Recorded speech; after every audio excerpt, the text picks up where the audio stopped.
আন্তরিক সালাম ও অভিনন্দন। আসসালামু আলাইকুম। যাদের সংগ্রামের বিনিময়ে, যাদের রক্তের বিনিময়ে দ্বিতীয় স্বাধীনতা পেয়েছি, তাদেরকে স্মরণ করি মন ভরে।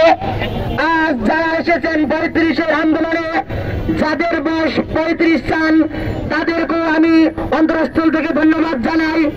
আসবে পথে আধার নেমে, তাই বলে কি রইব থেমে, থেমে যাওয়া যাবে না, যুদ্ধ চালিয়ে যেতে হবে।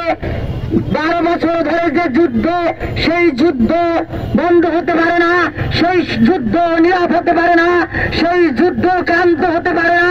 আমরা যুদ্ধে জয় হব ওই দিনই, যেদিন আমরা আমাদের 35 আন্দোলনের জন্য অত্যন্ত সফল প্রান্ত হব। আমরা সফল হব। বাবার কাছে যদি টাকা চাওয়া হয়, বাবা যদি চাইলেই সাথে সাথে দেয়, মনে হয় ওই আনন্দ আর ভালো থাকে না। যদি বারবার ঘুরায়, মনে হয় যেন এই আনন্দ কত জানে রয়েছে।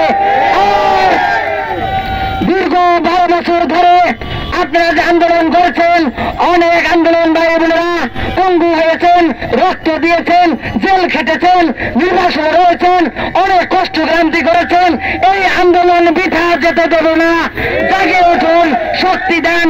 1,47,570 বর্গ কিলোমিটারের মধ্যে কেন বৈষম্য হবে?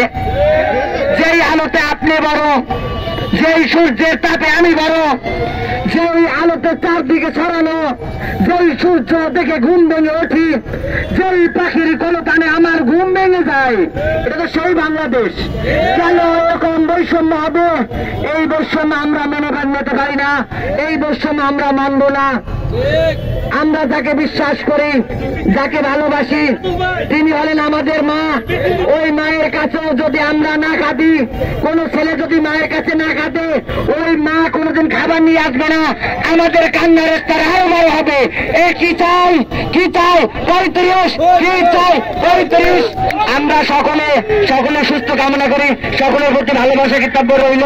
অনেক বাইরে আমাদের এই জায়গায় আসছেন বক্তৃতা দেওয়ার জন্য। আমি শুধু বরিশাল থেকে আসছি, এই মনের আশা বাসনা। আমাদের 35 বয়স যখন শেষ হয়ে যাবে, কালো বোরকা পরে